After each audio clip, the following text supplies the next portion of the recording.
Most of us were never taught what to do with strong emotions. We push them down, power through them, or pretend they're not there until they spill out in ways we don't want. When you raise your voice at somebody, get completely frustrated at angst, and just get stressed out around this. But what if emotional mastery isn't about taking control at all? What if it starts by asking, what helps you keep moving toward what matters, even when the emotion is still there?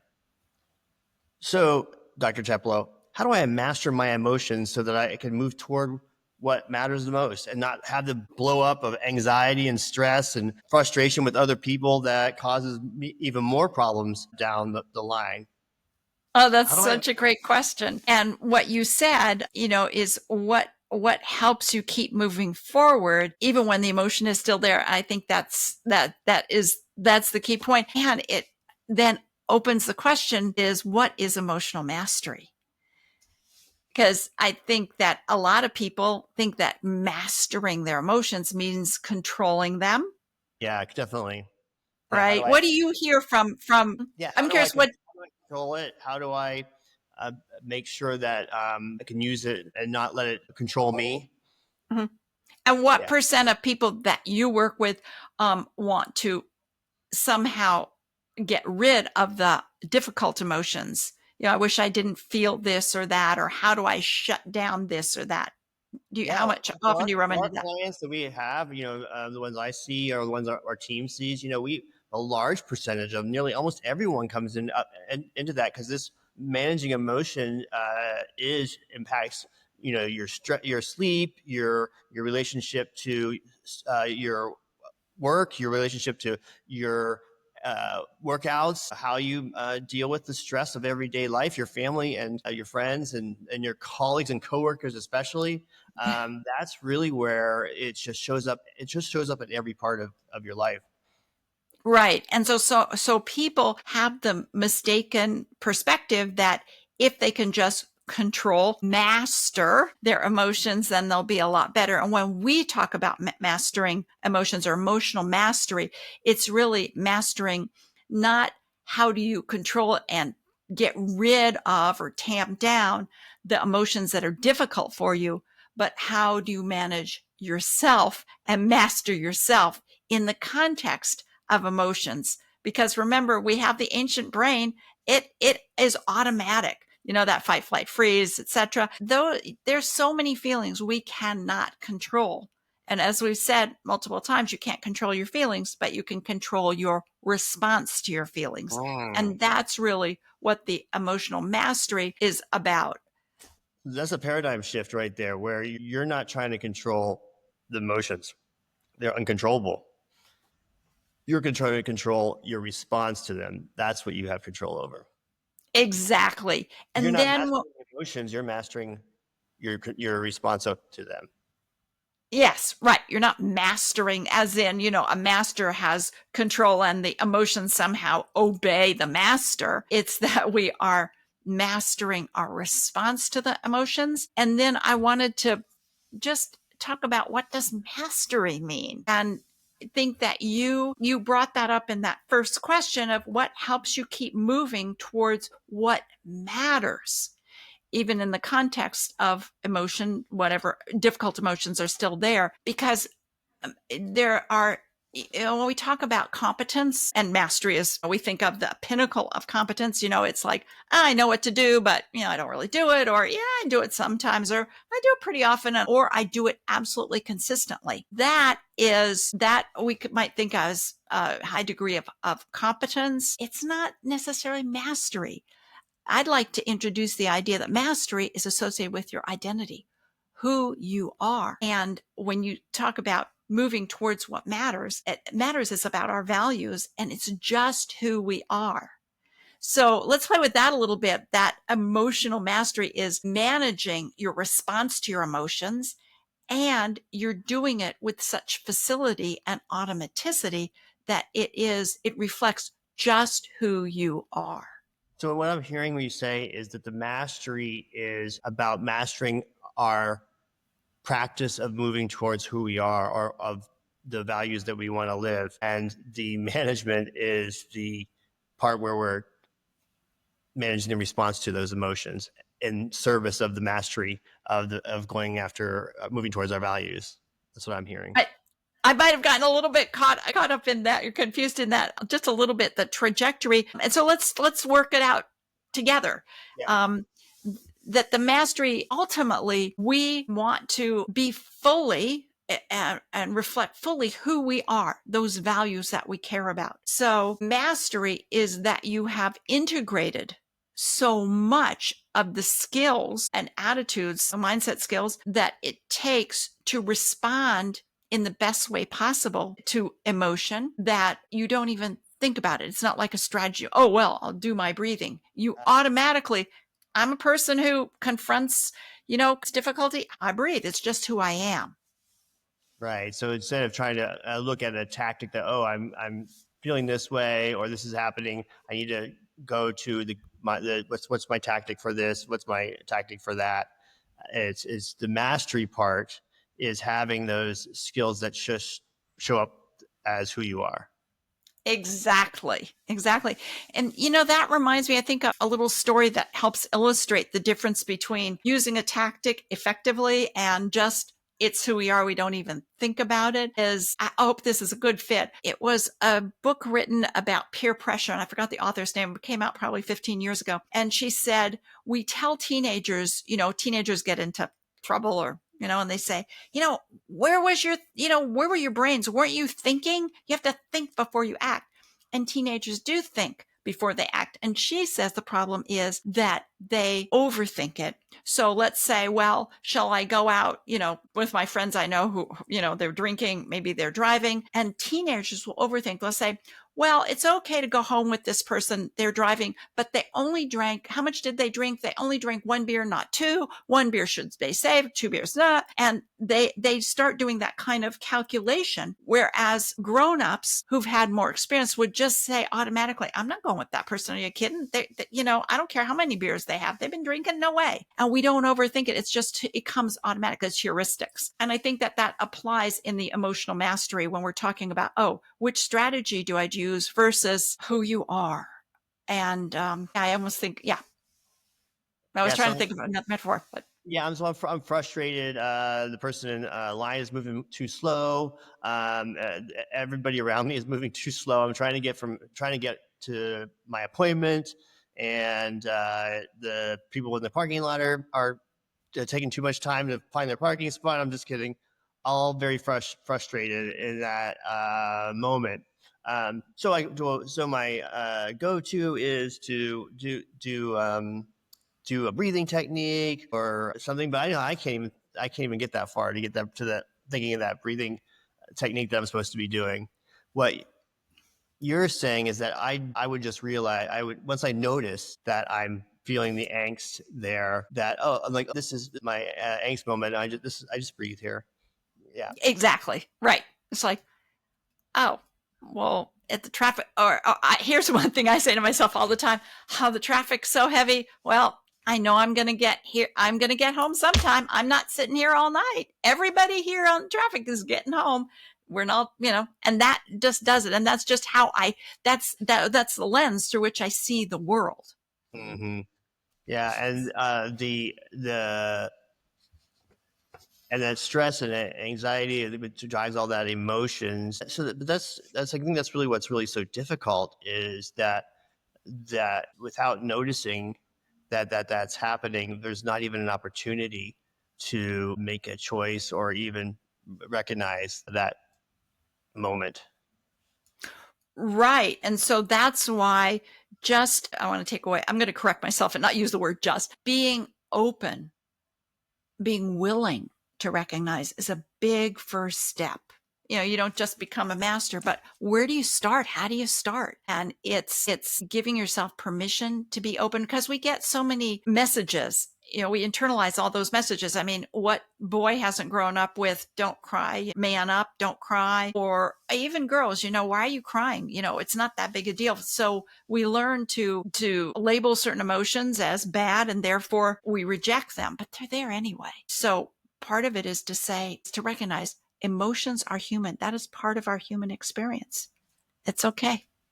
Yeah, I've been thinking about emotions, trying to master emotions around performance anxiety, like where you're, whether it's, obviously I do a lot of athletics, so athletics performance, but it could be, a test or any type of test. Performance is a test of some, or just a presentation or something, or even a project that's new that you haven't ever done before. And so it leads to procrastination, obviously, from that area. That emotions coming up, and we procrastinate is one of the tools we use there, or we shut down, as we talked about before. And so, but we have an emotional mastery quest coming up.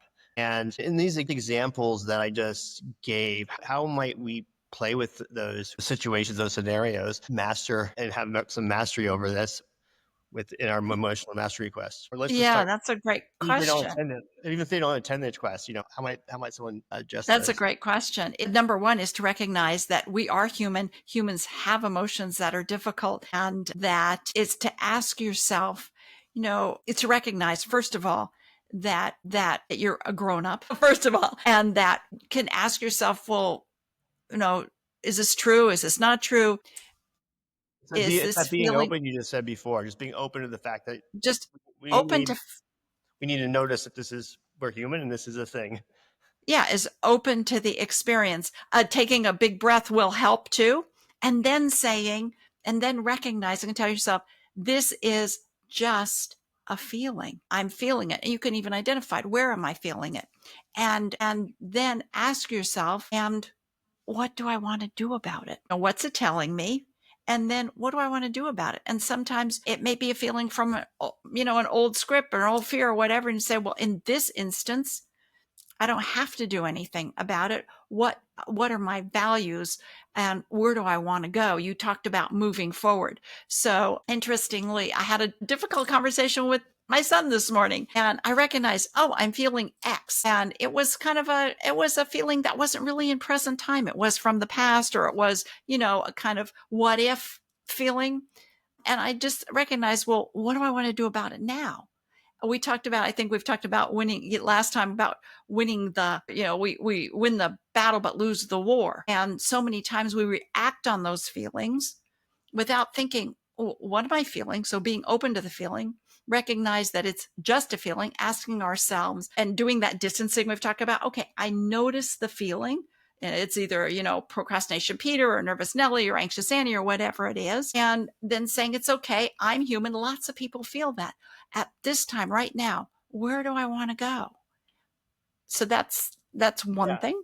The note again is being open to the fact that we have these emotions and they're going to be coming up, and then not. And it doesn't really matter where it came from, what Mm-mm. the original trigger was way back when, of something that we had to. Is just noticing. Hey, I'm noticing this feeling. That's that distancing, and then what do I want to do about it, or what do I want to do instead of feeling this way? Exactly.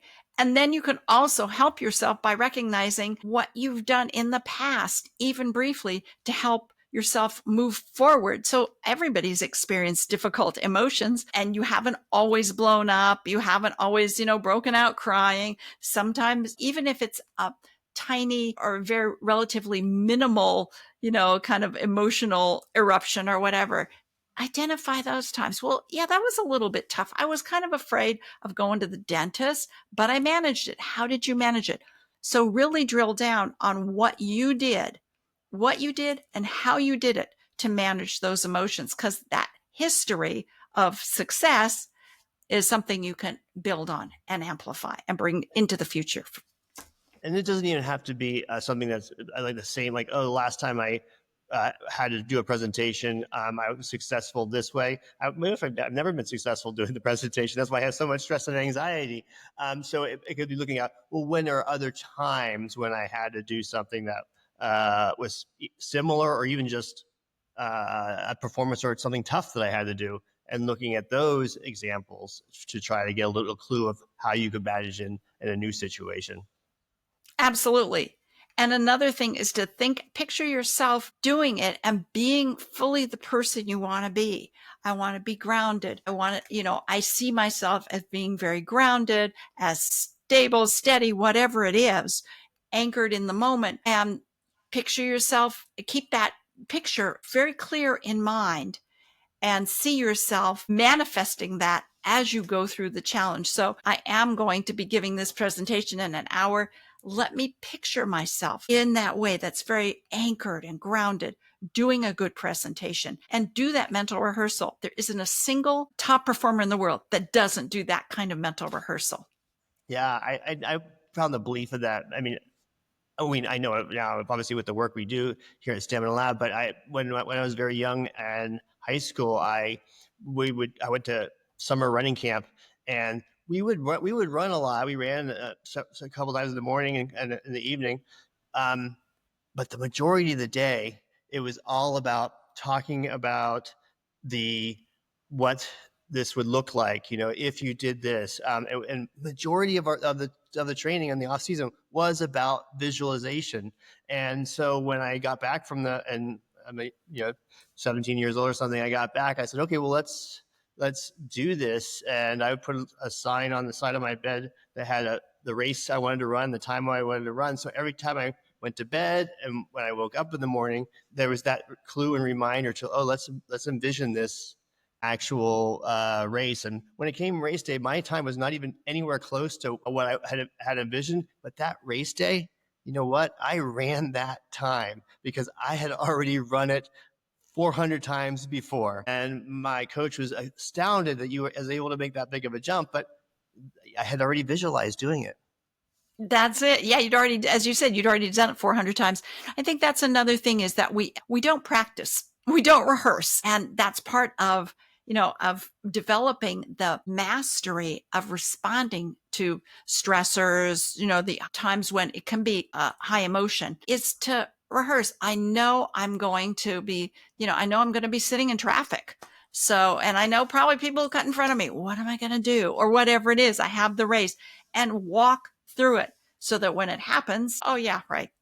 Yeah, and so Whatever. you can see my example.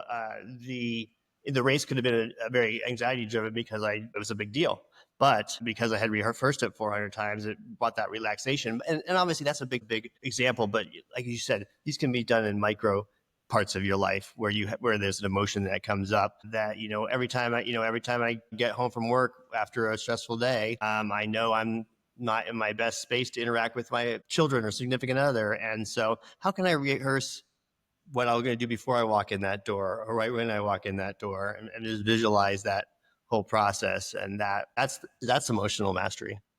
Yeah. And I think what you said made me think of one other thing is start with the easy stuff. Don't take on the most difficult stuff. You're talking about, I don't know, budgeting with your partner or, toilet training with whatever it is, those are emotionally charged. Do the simple stuff. You have to wait in line at the grocery store for, there's one other person in front of you. You're in a hurry, but there's one person, not 10, just one. Practice. What do you notice that, take the breath, do whatever, and see yourself. I'm just standing here having a fine old time. I don't mind waiting. Might mind waiting, but I can do it anyway. Start picturing that and rehearsing it. It helps.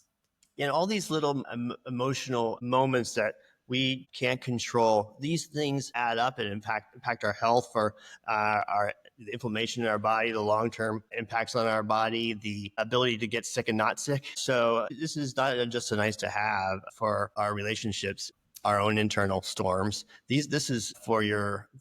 Oh, absolutely. And we know from data that that this kind of stress and emotional engagement and struggle does cost you. It costs you your life. And yeah, absolutely. And it's not only that it shortens your life, but it reduces the quality of your life too. Yeah, I think that's something you put in our original notes that I thought stood out. It's taking away the joy and curiosity and love and awe in your life. Yeah, and before we end, I wanted to add one thing. Interestingly, at a training I took, the trainer said to this group, and there were hundreds of people, think about the first love you had, and maybe the first love and the first heartbreak you ever had. Would you want to have not had that love experience in order to avoid the heartbreak? Not a single hand went up. And so that's an example that we don't have to avoid hard stuff. And when we do avoid hard stuff and we say, oh, that's bad, don't do that, we cut off our ability also to feel fully the joy and the richness of human life. I think it's a fantastic place to wrap up. And if you thought this was helpful, please hit like and subscribe, and or share it with someone else if you think it would help them. It really helps the algorithm a lot and helps us share this great information and strategies for, in this case, emotional mastery. These are all our solution-focused strategies that we share every week. So please hit like and subscribe. And we do have this emotional mastery quest coming up, so we'll put the link to that in the show notes so you can sign up there. And we also have a perceived stress assessment that we have in our toolbox here that we can share with you too as well, and we'll put that in the show notes. And if you want to learn more about our unique solution-focused approach and book a complimentary coaching session, just visit staminalab.io. That's Stamina Lab. Put any questions or comments below. We'd love to answer those. Thank you, Dr. Teplow. Thank you. And thank you, everyone, for listening. Until next time, remember, you are your own lab, you are your own experiment, and you are your own best coach. Be well.